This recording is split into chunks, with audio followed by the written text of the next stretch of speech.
toilet? Like, I just started it, by the way, so I can share my screen out. Good morning, friends and family. We're going to do this NPR style and talk like real soft and quiet the whole time because Matt got home like 4 hours ago. You will put me to sleep. Okay, so I should talk really loud and really fast.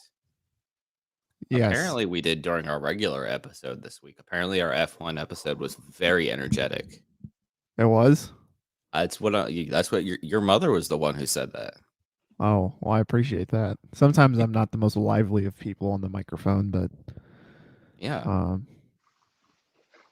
Well, it's Monaco Day without having the Indy 500. I honestly don't know how I feel about this. It's just a little weird. It's usually like Monaco's a nice little appetizer for the day, but I don't know.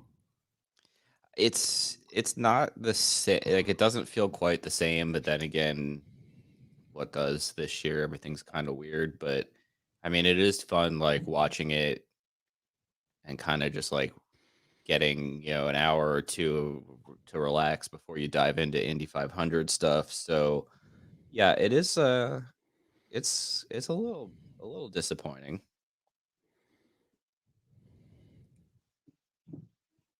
I am looking for. Okay, here we go. It's on my screen. The starting grid. Mick Schumacher. Should tell people. Mr. French is here, everybody. Hello, Frenchie. How you doing today? Good. How about you guys? Lovely. I think I'm a little bit more awake than Matt. Well, he's an hour earlier, so. Yeah, it's true. You guys can all enjoy your breakfast and whatnot, and I just have to get right to it from bed. Time zones. So I guess. Well, do we have trivia first, or do we want to talk about qualifying? Yeah, I'll give you a trivia question first. All right, let's hear it. Okay, let me find it. Hold on. This ad on the side of your screen is getting like extra publicity. Yeah, sorry. There's nothing. They should sponsor you. That's what I'm saying. Front Point Security. Okay. Let's go Front Point Security. Security question number 1. Mercedes is obviously neither car is starting on the front row. The last time that happened was what race? God. It was last year. Oh, the only one that comes to the top of my head right away is Austria 2014, which is 7 years ago. Last season. Yeah, I'm trying to think of the races. Do you need a hint? Well, Ferrari was trash last year, right? So it had to be, and Albon wasn't good at qualifying. Who would have? Was it? No, it wasn't even the Secure Grand Prix because Russell did fine.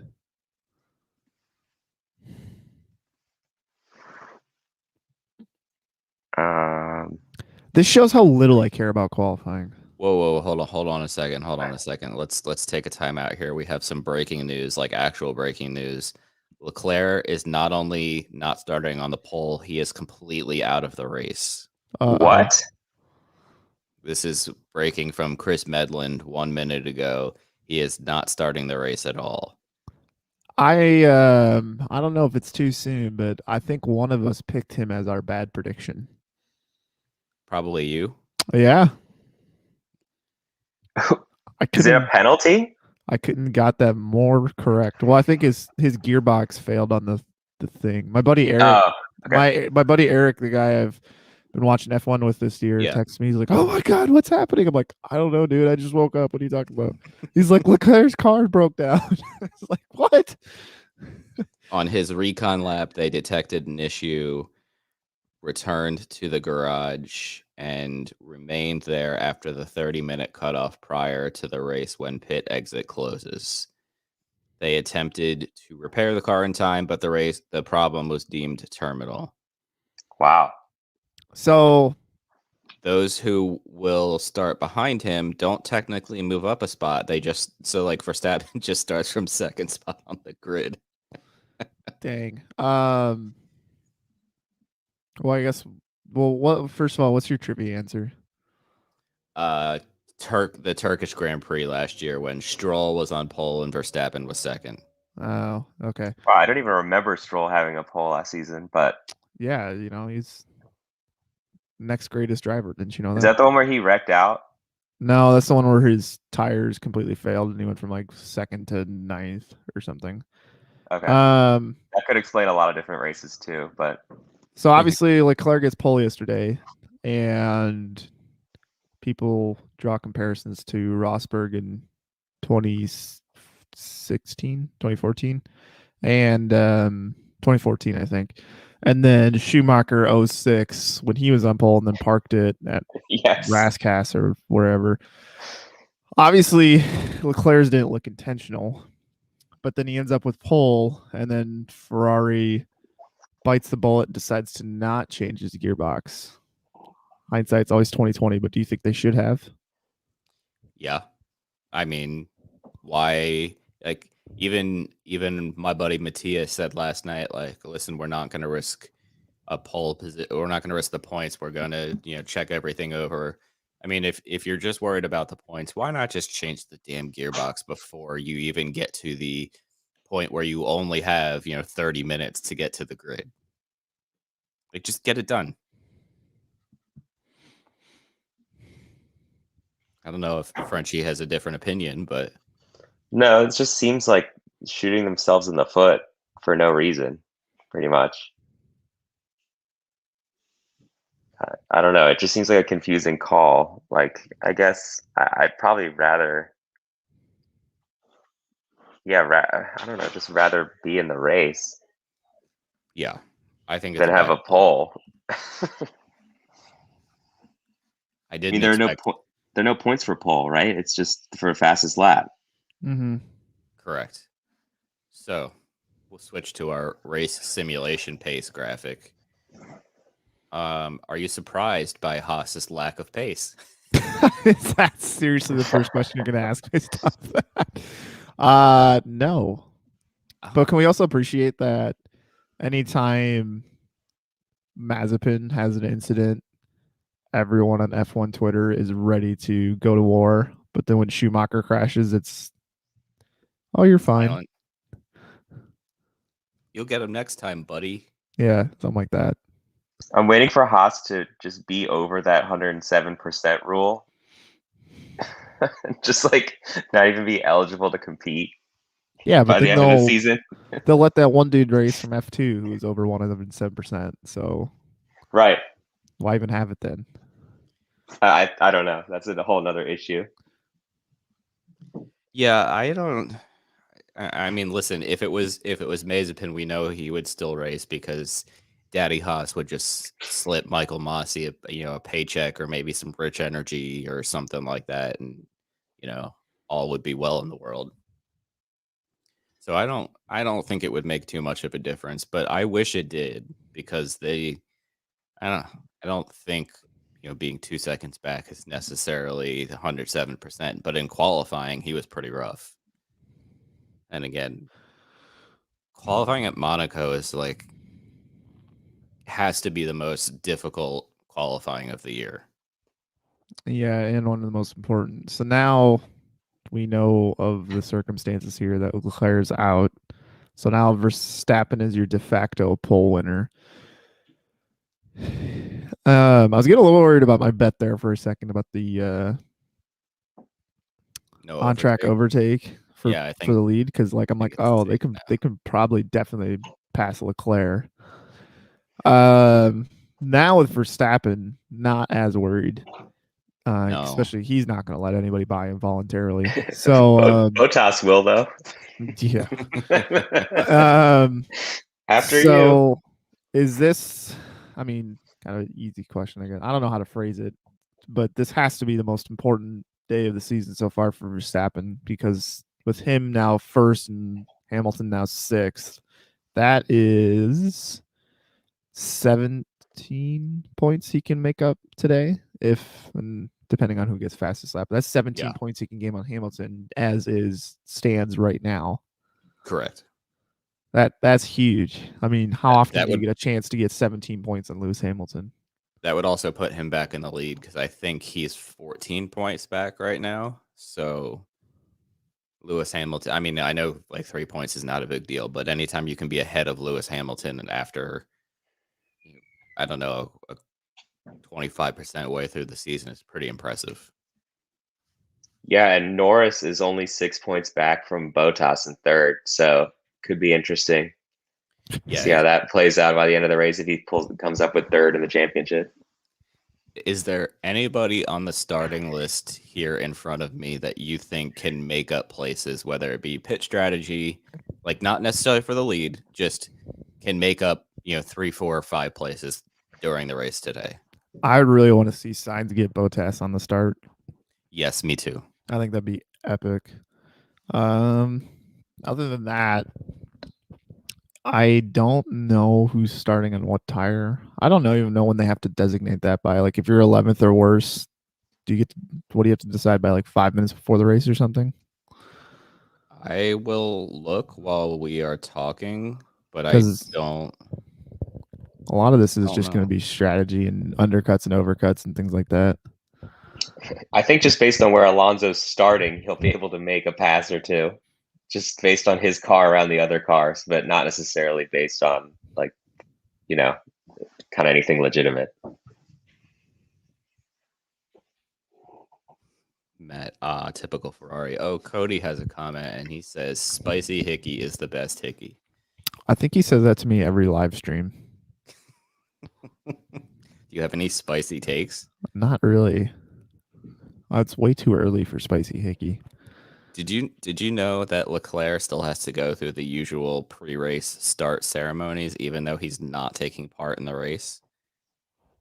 Yeah, I would just hate that. It's just a bunch of people sucks. Apologizing to me for nothing.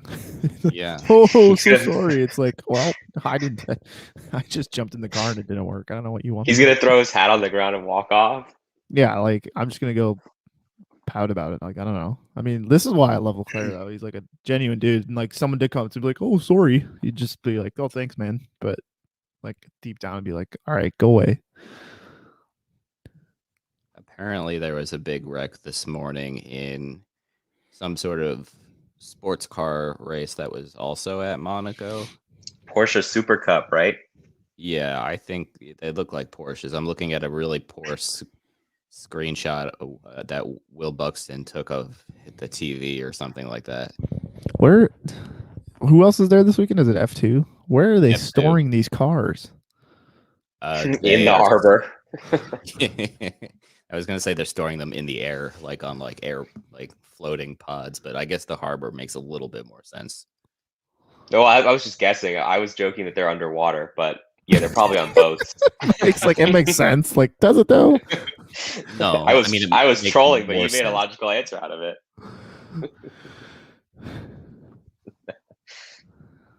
I'm trying to find a video. Oh, Wikipedia already has his DNS, like do not start under Leclerc's name. Oh, how do we get that person to do the IndyCar Wikipedia? Holy smokes! Yeah, I know.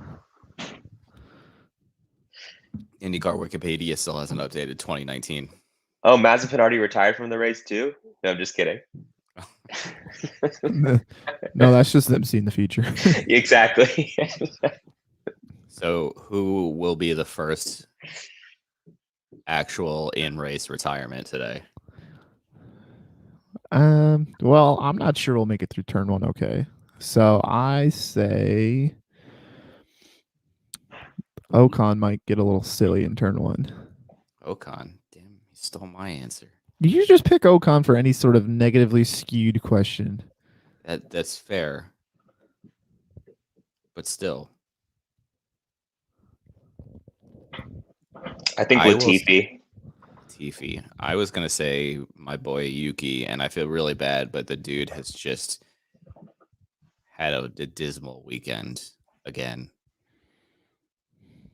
and I feel like he might try to get a little too antsy because, well, first off, he's starting near Alonso, and that's puts a little bit of stress on a young kid. And second, he's probably going to try to jump up a couple places because he's had such a dismal weekend so far. Just a guess. And he's digging himself a hole, I think, unfortunately, in that Red Bull system. Oh yeah, Started out so well. He'll be demoted back to DTM, and Albon will be up in the next 3 weeks. Yeah, just for them to change things up. What? And I could see that. I could see that. I can't. They're gonna give him a year. I wasn't actually serious because I was like, they're gonna give him the rest of the year. Yeah, they'll give him a year because Honda. Yeah. No, I got to go back and listen to that first episode though. I not trying to throw anybody under the bus. I think a certain host had high praise and like, oh, Red Bull bound. I'm pretty sure I was like, don't know about that quite yet. I honestly don't remember what I said, although he was very impressive. So yeah, this is why we need transcripts. So I don't remember what we said either. Well, you got the transcript from this week's. Yeah, I was trying to find I was gonna tweet your Carlin quote for the IndyCar side about how there's more to the story. Hey, they made the field. Yeah, we have to do a quick before we end here. We have to do a quick shout out for Bump Day today. The top 9 in IndyCar for the Indy 500 requalify today. They set the top 9, and then the bottom 5 have to compete for 3 final spots in the 75-minute session. The bottom 5 is Simona Di Silvestro, RC Enerson, Charlie Kimball, Sage Karam, and Will Power. Like everybody predicted that one for sure. So that's a high pressure situation for those 5. Who are the 2 that don't make it?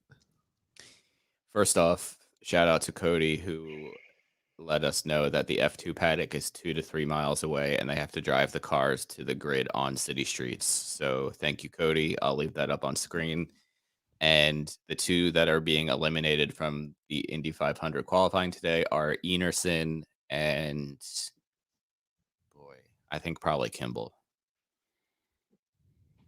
I want to say like it's going to be a struggle for Will Power, but I think he'll be fine today. I say Simona and Enerson, probably. I too was going to say Enerson and Kimball. I really hope Simona makes it because me too. It's kind of like the same with like Stefan Wilson was a little in doubt at a certain point yesterday. I'm like, oh, what's going on here? Like he was so good in Fast Friday, but like between Dave, who is with Stefan Wilson's co-entrant, and then Peretta, these 2 owners sound like, I mean, this is kind of like every year too. You know, we get those co-owners who are like, yeah, we want to come back into this full time, and then you never hear from them ever again. But they do sound genuinely enthused in kind of like a Meyer Shank kind of way to build something. And so for that reason, I'd rather, Charlie Kimball goes home. It's whatever. And then Top Gun Racing, they've had such a questionable approach to everything that it's not a surprise at all that they're not going to make it. And I don't know if they can afford to come back next year because of it, but I haven't understand a single thing they've done this month, but I can't wait to talk about that more this week because it's going to get real spicy. I mean, it's like a 6-hour session yesterday and they did 2 attempts. I just didn't understand that. I don't know. And yeah, how about the fact that Max Chilton and Dalton Kellett made the field? Like that would be like who I would pick if my heart was saying who I didn't think was going to make it. Like that's who I want to not make the field, but who's actually going to not make the field are 2 different people who I'd rather see in the race. Yeah, because Mike picked Chilton and Ferrucci as his bumps.